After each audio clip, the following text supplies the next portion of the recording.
আসসালামু আলাইকুম রহমতুল্লাহ। সবাই কেমন আছেন? আলহামদুলিল্লাহ, আল্লাহ রহমতে আমি ভালো আছি। আষাঢ় মাস আসলে মনে পড়ে যায় তোমার কাছে বর্ষা মানে হয়তো বৃষ্টির ফোঁটা, আমার কাছে বর্ষা মানেই মেঘের ঘন কাটা। তোমার কাছে বর্ষা মানেই ঝাপসা ভীষণ দৃষ্টি, আমার কাছে বর্ষা মানেই সারাটা দিন মিষ্টি। যখন থেকেই মন স্থির করেছি আমি একজন খামারি হব, তখন থেকেই শপথ নিয়েছি ঝড় বৃষ্টি মানব না, খামার করা ছাড়বো না। আজকে সকাল সকাল খামারের কাজ শেষ করে আমি চলে আসছি আমার ছাগলের জন্য ঘাস কাটতে। গতকাল থেকেই প্রচুর পরিমাণে বৃষ্টি হচ্ছে। এখন যেহেতু আষাঢ় মাস, বৃষ্টি হওয়াটাই স্বাভাবিক। যতই বৃষ্টি আসুক না কেন খামারিদের কাজ করতেই হয়। যদিও গরুগুলোকে খড় দিয়ে থামানো যায়, কিন্তু ছাগলগুলোকে কোনোভাবেই থামানো যাচ্ছে না। তাই বৃষ্টির মধ্যে চলে আসছি ঘাস কাটার জন্য। তবে অনেকে বৃষ্টির দিনগুলোতে ছাগলের ঝামেলা থেকে বাঁচতে ছাগলের খামার বন্ধ করে দিয়েছে। যাই হোক, আমার ঘাসগুলো কাটার পর আমি এগুলোকে ছোট ছোট আঁটি বেঁধে নিচ্ছি।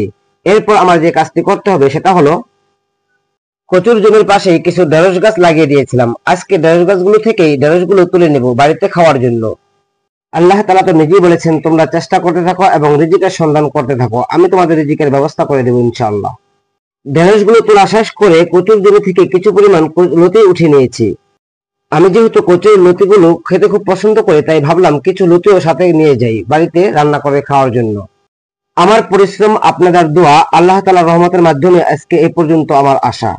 পরিশ্রম করলে আজ না হয় কাল আপনাকে আল্লাহ তাআলা এর প্রতিদান অবশ্যই দিবেন। যাই হোক, আমার লতি এবং ঢেঁড়সগুলো নিয়ে এবং ঘাসগুলো নিয়ে আমি চলে যাবো আমার খামারের উদ্দেশ্যে। তবে এই বৃষ্টির সময় খামারের কাজগুলো করা অত সহজ ছিল না। আমি নতুনদের জন্য একটা কথা বলি, যারা খামার করতে চান অবশ্যই নিজে কাজ করার মানসিকতা নিয়ে খামার করতে আসা উচিত।